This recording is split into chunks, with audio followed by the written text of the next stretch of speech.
ඔතමයි නේද මොකද අනේ නෑ බා. මෙලෝ රහක් නෑ ඔව්. වැඩක් නෑ. ආණ්ඩු යන්නේදී හොඳයි. මන්ද හොඳයි. ටේප් එකේ මැච් එකක් ගාගෙන යනවා නැද්ද අයියා?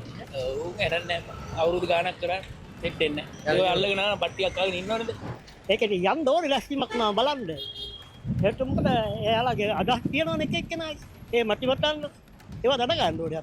රට යන්නේ කොහොමද, හදන්නේ කොහොමද, කරන්නේ කොහොමද කියන විදිහට කරෙන්නේ නැහැ. කියනවා විතරයි බර කියනවා වගේ කියනවා. තවදාවක් කියන්නේ නැහැ කියලා. ඉතින් ඔය කට්ටිය කලින් කරේ නැහැ දැන් එකපාරටම මේ වෙනවනේ. ඒක ප්‍රශ්න විසඳුනේ නැහැ මිනිස්සුන්ගේ. ඒ නිසා ඉන්නේ නැහැ. මේ ආණ්ඩුව හොඳයි. විතරම හොඳයි. කරපුවා ඉතින් කරන්නේ නැහැ. අර කට්ටියට අවුරුදු 5න් කරේ නැහැනේ ප්‍රතිපත්ති ප්‍රකාශනේ කවදාවත් කරලා ඉවර කරේ නැහැනේ. මේ කට්ටිය තාම අවුරුද්දෙන් තව ඉස්සරහට ටයිම් තියෙනවා. අනිවාර්යයෙන් යනවා. ඉතින් තාම කිසි ප්‍රතිඵලයක් නැහැ.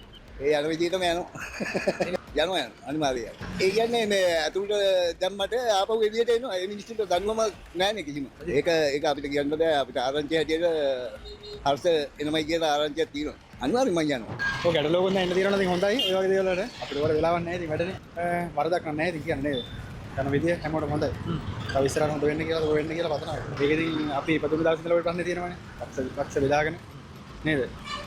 ඒක හැමෝම දන්නවා. කොහොම එකමුතු වෙලා යන වැඩ පිළිවෙලක් නැහැ නේ මේකේ. තමන්ගේ ගමන විතරයි ලංකාවේ මිනිස්සු බලන්නේ මම දන්නේ.